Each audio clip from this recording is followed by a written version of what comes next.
Good morning. Morning. I love this. Thank you, John and Melissa. This is fabulous. And Board of Trustees, let's get it on the calendar again.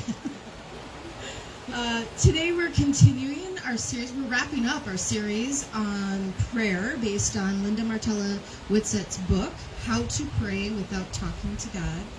And one thing that came up in class is, what about prayer that is one of,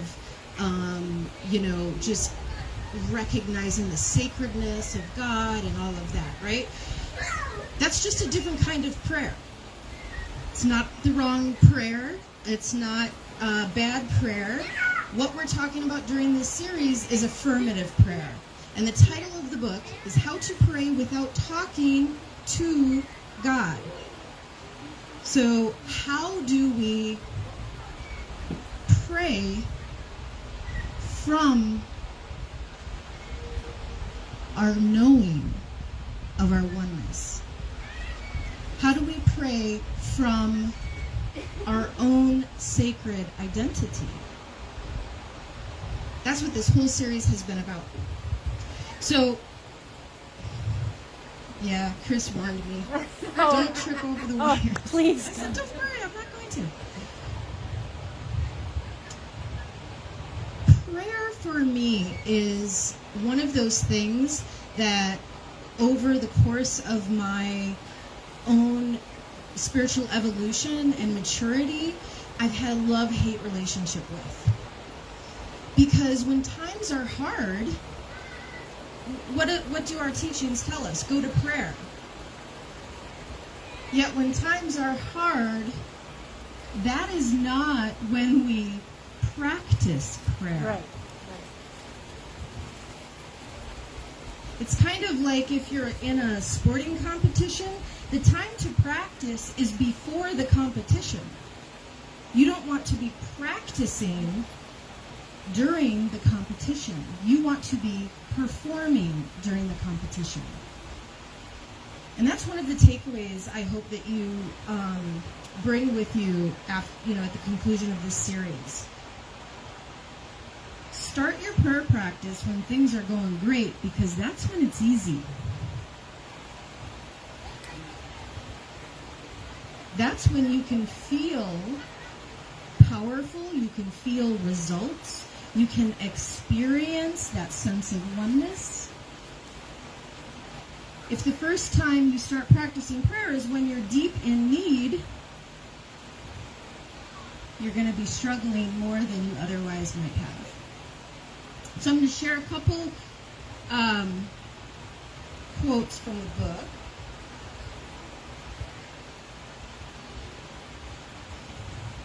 The issue has never been whether prayer is answered. How we live is the issue and the answer. We are the answer to our prayers as we realize prayer is not a plea for a particular outcome, but a calling upon ourselves to realize what we are to be in our circumstances. What are we to be in our circumstances?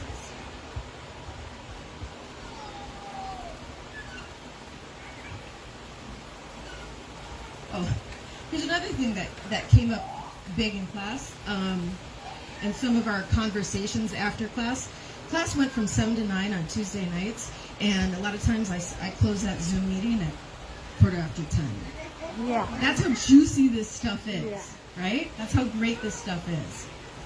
The law of attraction, the law of mind action. How many of you have heard of the law of mind action or the law of attraction? Right? And it's a big part of New Thought. It's a big part of Unity. People talk about it all the time. And I'm here to tell you it is misunderstood. It is misunderstood. I like the label, the name, law of mind action over law of attraction, because law of attraction, like I said, it's just misunderstood. How we are often taught about the law of attraction, law of mind action, is if I just get myself right, I will bring to me that what I need. Right? I will attract to me that what I need. How many of you have control over other people?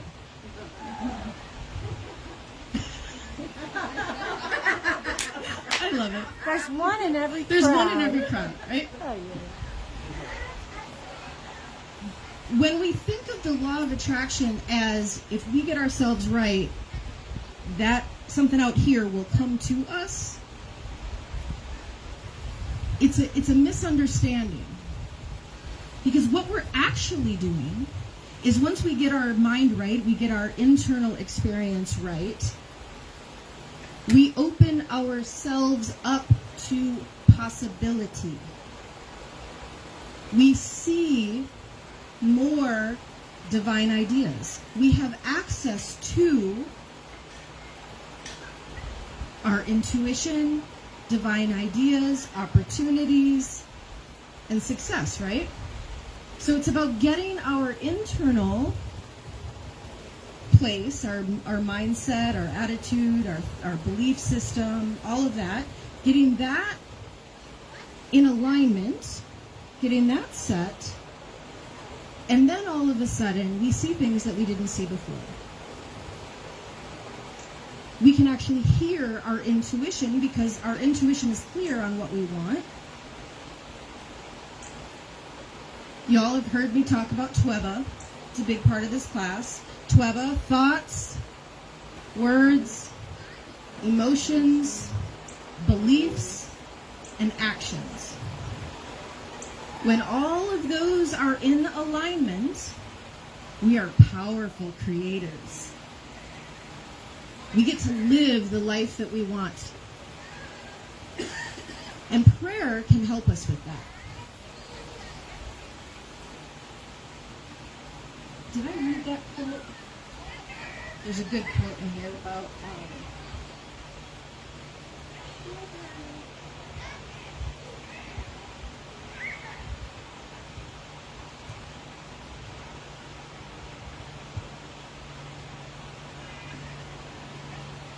okay, well, I don't know. Wherever that quote is, it was a good one. Read the book. Right. Read the book. It's really a good book, and it's an easy read. And I'll tell you, I've taught this class several times, and I've taken the class twice, and every time I have a new understanding of the material. Because my own consciousness is changing and evolving, right? So I'm having a different relationship with the material. So I want to give you all a formula, and I love this stuff so much. Chris or somebody, can you keep me on track with time? Because I'll do this all afternoon, and you guys will be like, take the microphone away from her. So what I want to do is I'm going to give you the formula for creating an affirmative prayer. And we are on Facebook Live, so if somebody wants to put that in the chat, put what I'm about to say in the chat, we'll get to you, anyone here present. If you have something going on in your life that you would like to learn how to formulate an affirmative prayer around it, we'll just do that. We'll figure it out. So let me tell you the formula, right? First of all, we're going to acknowledge where the power is. We're going to acknowledge spirit.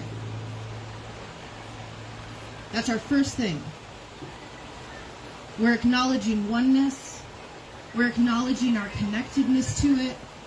We are acknowledging the creative life force energy that is in existence. Second, we're going to embrace the fact that we're connected to that. We're going to embrace the idea and the knowing that at the core of who and what we are that we just acknowledged. So we acknowledge, we embrace, and then we let go of false beliefs. We let go of the wrong ideas that we have. That's denials. That doesn't mean you're in denial, right? We don't want to be in denial of reality. What we're denying is the power that our false beliefs have over us.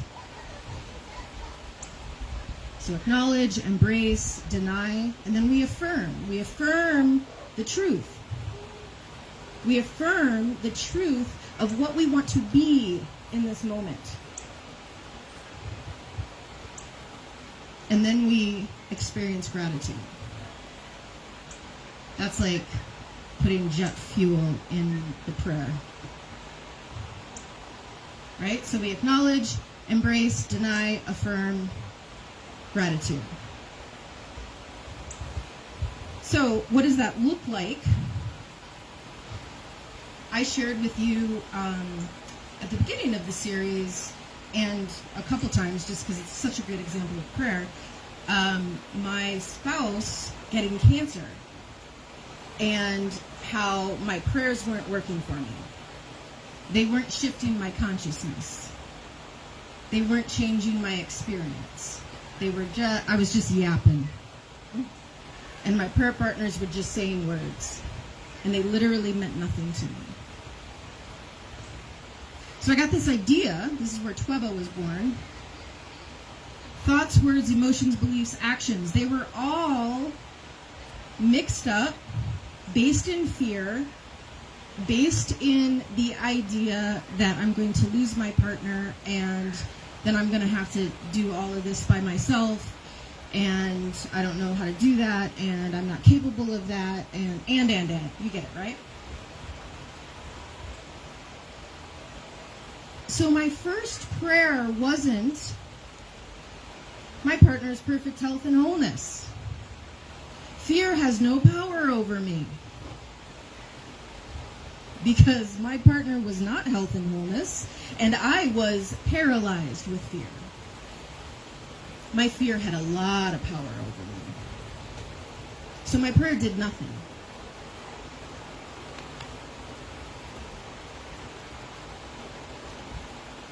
So if I think about where I am in consciousness and where I want to be in consciousness, how do I get my Tweba in alignment so I get closer to where I want to be? So in that moment of fear and being paralyzed by that fear and not knowing what was going to happen, I could acknowledge that creative life force energy, God, the divine spirit, was present. I could wrap my brain around that. I can't see it right now. I can't feel it right now. But I believed that, and I could wrap my brain around that. Although I didn't feel it at the time, and I wasn't experiencing that at the time, I could wrap my brain around the idea, and my consciousness around the idea, that I'm connected to that. I'm connected to spirit. At the core of my being, at the core of my existence, is that. Okay, I can wrap my brain around that. And then we get to the denial and the affirmation, right? The part that's supposed to actually shift our consciousness. And here's what I could muster up. I could step into this. Fear is okay. I can take action anyway.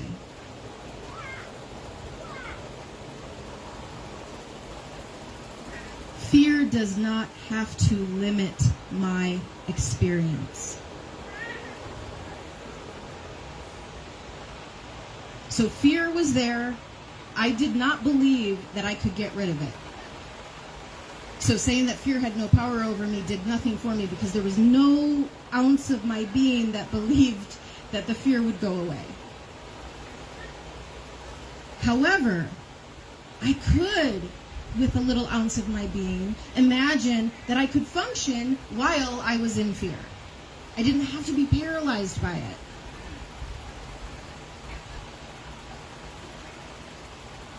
And my partner so that's my denial. Fear does not have to limit my experience. The affirmation, my partner is perfect health and wholeness. BS, right? My partner is perfect health and wholeness. the only thing I could wrap my brain around at that time was miraculous health and healing can happen. And then I thought, okay, I can kind of feel that, but this is terminal and incurable. So, how many miracles do we really get? This is where my mind was.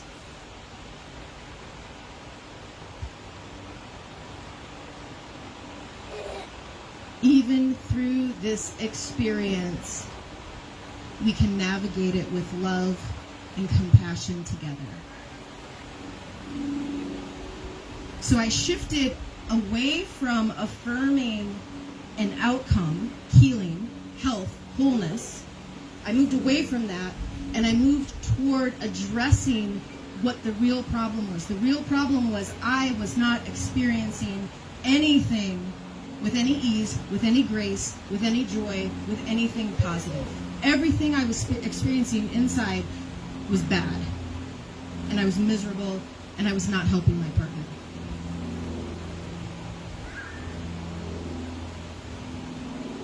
So we moved through, all this, and throughout the whole experience, we worked on those denials and affirmations throughout the whole experience. One of the affirmations was centered in our beingness. So when I'm all centered in our beingness, we are guided to the best doctors available. We happened to meet with an oncologist who happened to be golf buddies with a doctor that happened to work at NIH and happened to be leading a clinical trial on this specific rare blood cancer. Would we have found that? I don't know if we would have without prayer. I tend to think we would not have. Because if you trace back, we weren't originally going to go to that original doctor that happened to be golf buddies with the other doctor. But our intuition said go to that place, not that place. So there's no being out there. There's no God that lives, out behind the fourth planet and over there that makes a conscious choice that, okay, these people are good enough. I'll give them the right doctor. That's not how it works. But when we are in distress, when we are in the difficult times of our life, that's often what we're looking for, right? That's what we're looking for. Someone, come fix this problem for me.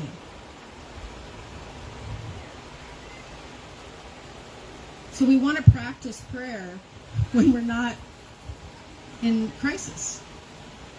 We want to practice prayer today, right here, right now. It's a beautiful day. Someone either on the chat, online, or here present, what's going on in your life? What do you want an affirmative prayer about? We'll create it right here, right now. I'll give you a second.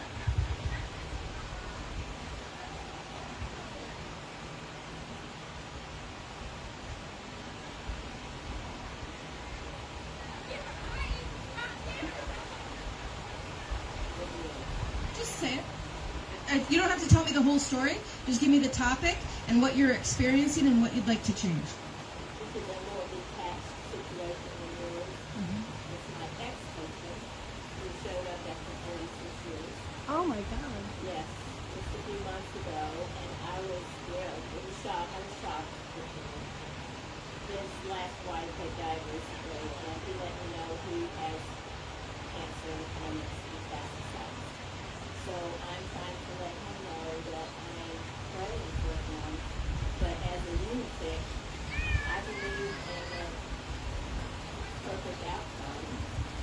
So I'm trying to form my thoughts, and he's in Mississippi, and I have no idea what his religious beliefs are. So I want to be as neutral as I can in how I affirm the right outcome. Awesome. Okay, so for those who didn't hear that and those online, an ex-husband, after several decades, called up, said, "Hey, how you doing? Wow. My wife died, and by the way, I have cancer, and there's not much time left." What do you do with that? Right? So, how do we take our unity teachings and apply it to when someone else is having a life experience at the end of their life experience? How do we pray for someone like that? So first of all, let's talk about death and dying just briefly. That's a whole topic in and of itself, but just for the purposes of prayer, we often view death and dying as the wrong outcome, the bad outcome. Yet every single person, every single living being experiences it. How can it be the bad or wrong outcome if it happens literally to everything that is alive? That's great in theory. Right? That's great in theory. But we have attachments and connections with people. Even if it's someone from decades ago, I'm assuming you got married because you loved the person at some point, right? Yeah. So even if it's not the same relationship now, you care about the person. So the first step is to acknowledge. We acknowledge the indwelling Christ presence. We acknowledge the creative life force energy that is everywhere present. We acknowledge God. We acknowledge oneness. Second, we embrace. We embrace that at the core of who and what we are connected to that. At the core of our being, we have access to that. So we acknowledge, we embrace, we deny.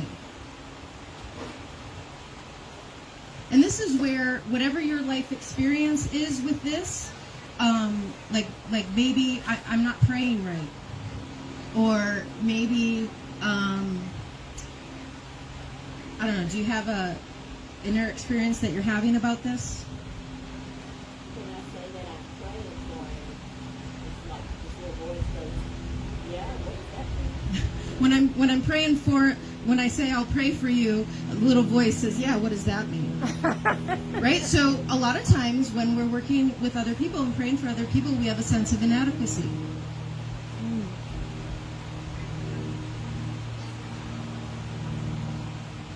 So we acknowledge, we embrace that indwelling, the indwelling Christ presence in us.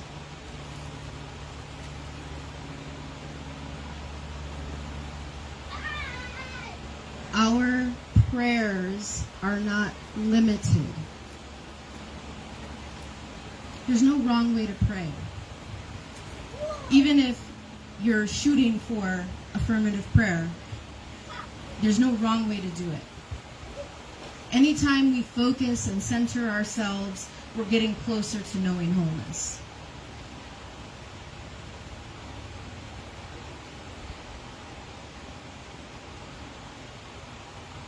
The years that have separated us in relationship do not limit the amount of caring I have. The woundedness that came with a broken relationship does not limit the love you can use I or the other person can experience. I often pray in we, like in the plural, because it helps me know oneness.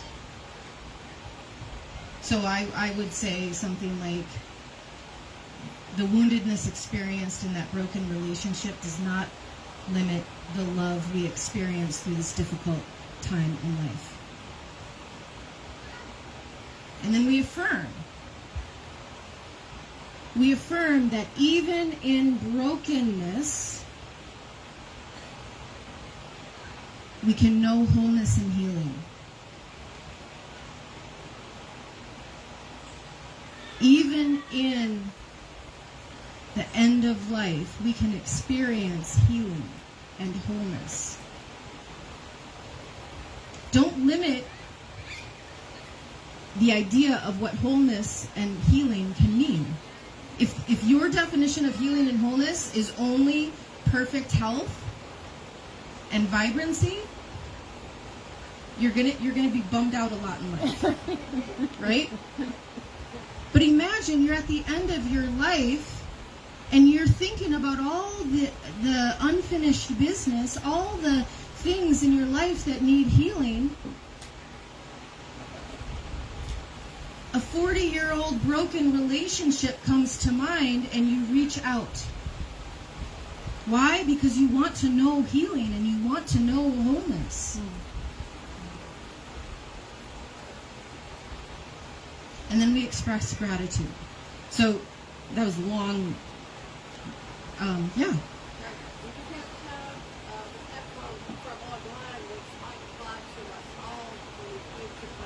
I can't hear you. Navigating a loved one's decline. Navigating A loved one's decline. Ooh, navigating a loved one's decline. Okay. So let me wrap up this in a succinct prayer. I acknowledge. So I do acknowledge and embrace in one movement. If you find that challenging, make it 2 complete steps. I acknowledge and embrace the indwelling divine presence that is my core. Past woundedness does not limit the experience of love during this difficult time. I affirm that any past woundedness is forgiven, healed, and whole. Grateful for the opportunity to join with another person in healing. I say thank you. Wow. All right, the next one was navigating a Loved one's decline. Is this a health decline? An emotional decline? Maybe mental too. Okay, so whenever we're praying for someone else, the thing we want to do is figure out what we are wishing would be different. Where's the disconnect in our own consciousness? Because when my loved one is in decline, mental, emotional, physical, spiritual, whatever, I have no control over that person. I can't fix them. Right. I can't make that decline go into an incline. I don't know, whatever the word is, right? Right. I can't do that because who's the one person I have control over? Myself. So first we have to determine where's the disconnect in my own consciousness? What false belief am I clinging to? I know when, for me personally, I am great at being lovingly detached. I can be invested and loving and connected and yet detached and allow you to have your messed up experience. Unless I gave birth to you. Then if you would just do the heck what I say, your life would be so much better. That's right, dang it. And we all have those, yeah, I can be detached unless I am in relationship with you.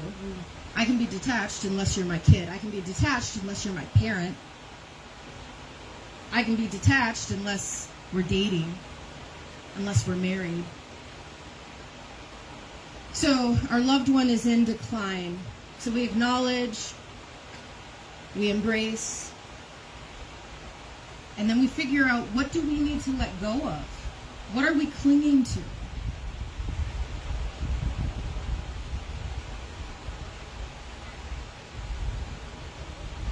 I let go of my desire to fix my loved one.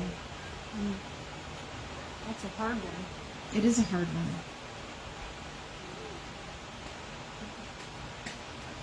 Okay, I got to share this story with you.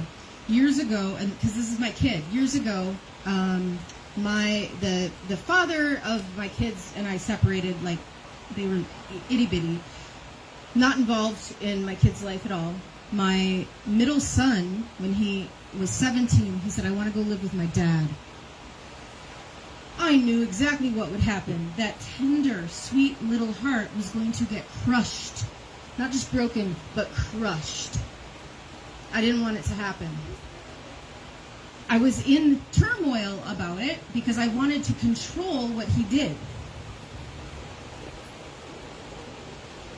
So I took it to prayer, and I'm like, I need guidance. I need to know what to do. Really what I was asking is, I need to know how to convince him to not want this. And the question that came to mind was, do you love your son? And I got so mad. Like you all know, I have a potty mouth. And I was like, I'm like in the prayer room of this church, and I'm like cursing. I'm like, how the frick can you ask me that question? Of course I love my son. What parent doesn't love their child? Right? I took a breath, and the next thing I heard was, then why do you want to steal away his experience?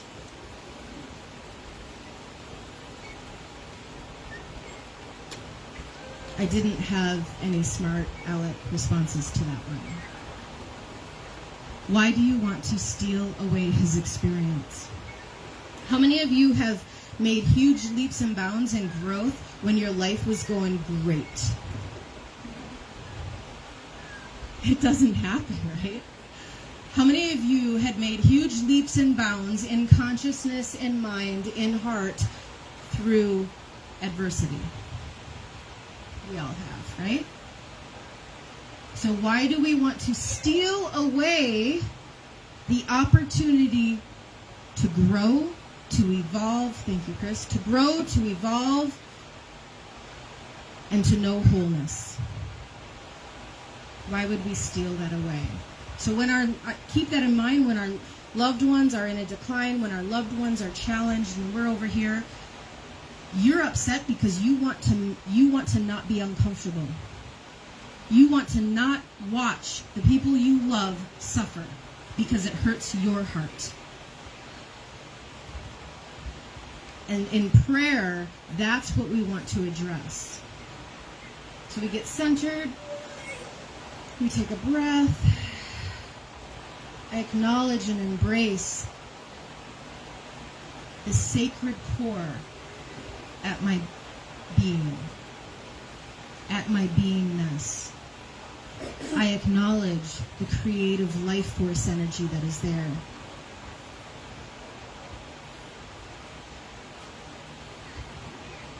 My loved one's life experience does not have to make me suffer. My loved one's difficulty is not wrong or bad.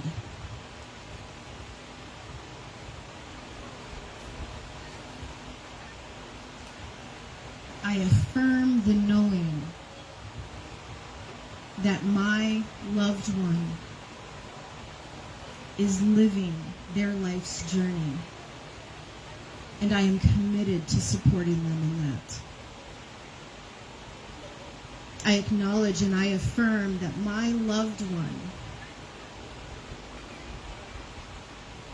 has my love, my support, and my compassion, no matter their life circumstance. I step into loving them unconditionally and allowing them whatever life experience unfolds for them.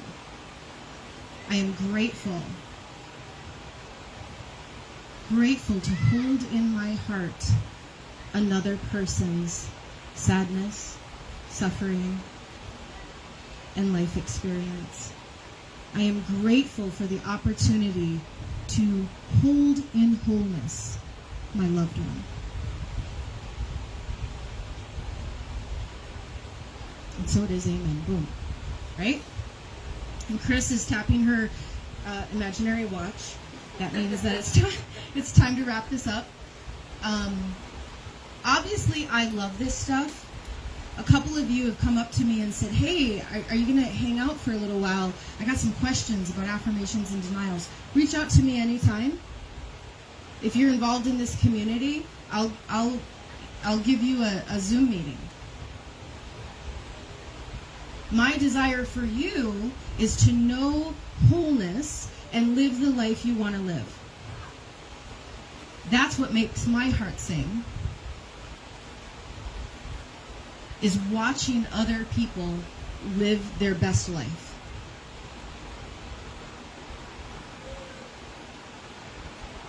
Thank you, Chris. Just like Oprah. You're just like Oprah. I'm just like Oprah. That's awesome. All right. Namaste.